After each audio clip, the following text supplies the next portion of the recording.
எல்லாருக்கும் வணக்கம்.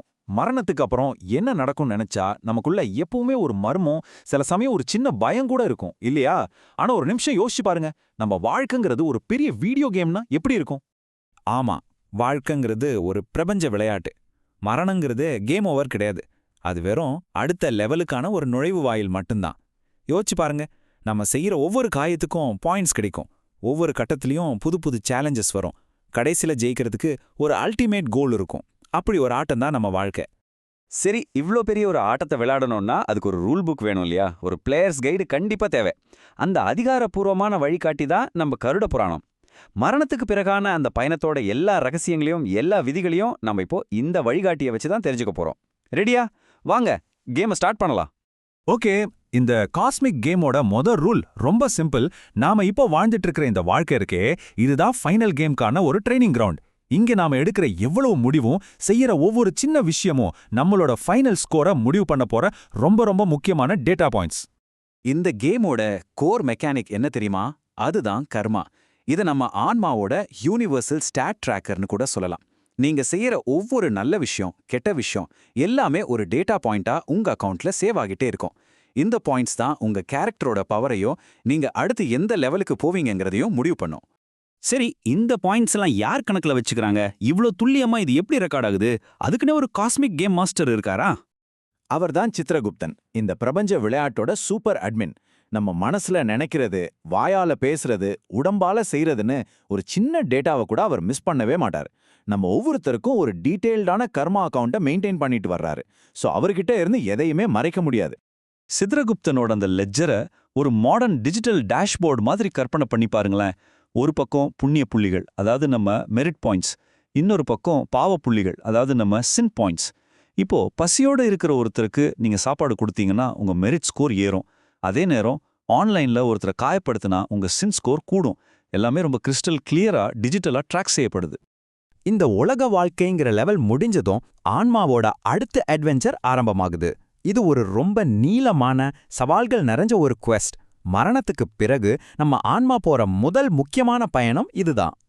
இப்போ நீங்க பாக்குறதா அந்த பயணத்துக்கான மேப். நம்ம ஆன்மா உடலை விட்டு பிரிஞ்சதுலேருந்து யமனுடைய சபையை அடையறதுக்கு கரெக்டா 47 நாள் ஆகும். இந்த பயணத்துல நிறைய முக்கியமான மைல்ஸ்டோன்ஸ் இருக்கு. ஒவ்வொரு ஸ்டேஜும் அடுத்தடுத்த லெவல் மாதிரி. ஒவ்வொரு லெவல்லையும் புது புது சேலஞ்சஸ் காத்துட்டு இருக்கும். இந்த பயணத்தோட ஒரு முக்கியமான கட்டத்துல ஆன்மா ஒரு மினி பாஸ் சேலஞ்சை ஃபேஸ் பண்ணணும். அதுதான் வைதரணி நதி. ரத்தமும் சகதியுமா இருக்கிற இந்த பயங்கரமான நதியை கடக்கிறது ஒன்றும் சாதாரண விஷயம் இல்ல. இது நம்ம ஆன்மாவோட தகுதியை டெஸ்ட் பண்ற ஒரு பெரிய சோதனை. அப்போ இந்த மினி பாஸை எப்படி ஜெயிக்கிறது? இங்கதான் நாம பூமியில வாழ்ந்தப்போ சேகரிச்ச பவர் அப்ஸ் நமக்கு கை கொடுக்கும். கருட புராணம் என்ன சொல்லுதுன்னா, யார் தன்னோட வாழ்நாள்ல ஒரு பசுவை தானம் செஞ்சாங்களோ அவங்களுக்கு அந்த நதியை கடக்க ஒரு ஸ்பெஷல் போட் கிடைக்கும். இதுல இருந்து என்ன தெரியுது? நாம இங்க செய்யற ஒவ்வொரு நல்ல காரியமும் மறு உலகத்துல நம்ம சேலஞ்சை ஈஸியாக்குற ஒரு பவர் அப் மாதிரி.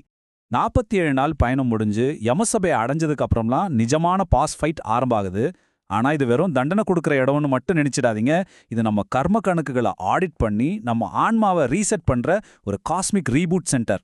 பொதுவா நரகம்னு சொன்னா அது ஒரு நிரந்தரமான தண்டனை இடம் தான் நாம கேள்விப்பட்டிருக்கோம். ஆனா கருட புராணம் அதை வேற மாதிரி சொல்லுது.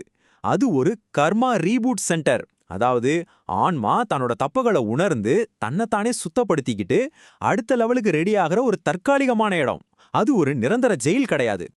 இங்க ஒவ்வொரு தப்புக்கும் ஒரு குறிப்பிட்ட கிளென்சிங் புரோட்டோகால் இருக்கு.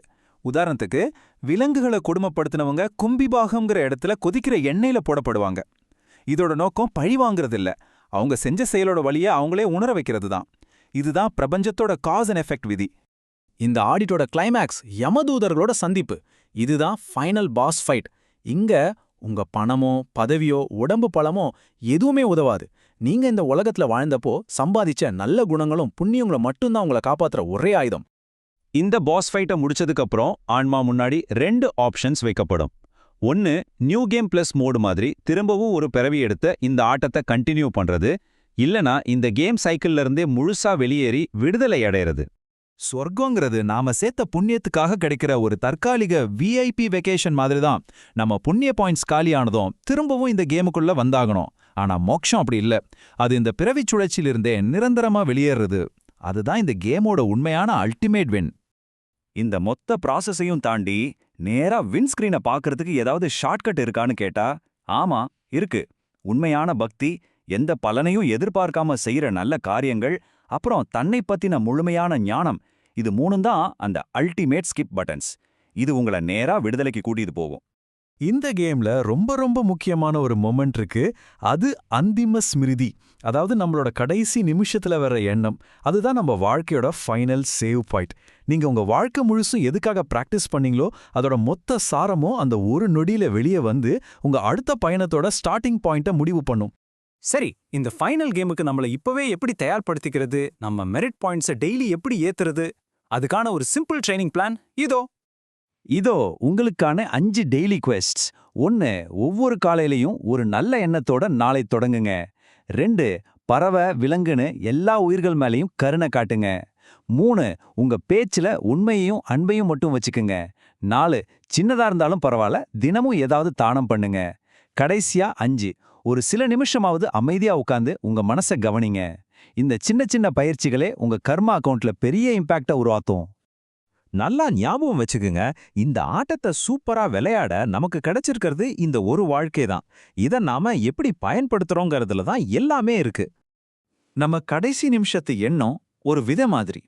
அடுத்த பிறவி அந்த விதையிலிருந்து வர மரம் மாதிரி. ஒரு நல்ல மரம் வேணும்னா நாம தினமும் நல்ல விதைகளை விதைச்சுக்கிட்டே இருக்கணும். நம்ம டெய்லி லைஃப் தான் அந்த கடைசி நிமிஷத்துக்கான உண்மையான ட்ரெய்னிங். உங்க கேம் இப்போ லைவ்ல இருக்கு. ஒவ்வொரு செகண்டும் உங்க ஸ்கோர் அப்டேட் ஆகிட்டே இருக்கு. இந்த ஆட்டத்தோட போக்க மாத்திர கண்ட்ரோல் உங்க கையில தான் இருக்கு. இப்ப சொல்லுங்க, இந்த பிரபஞ்ச விளையாட்டை நீங்க எப்படி விளையாட போறீங்க?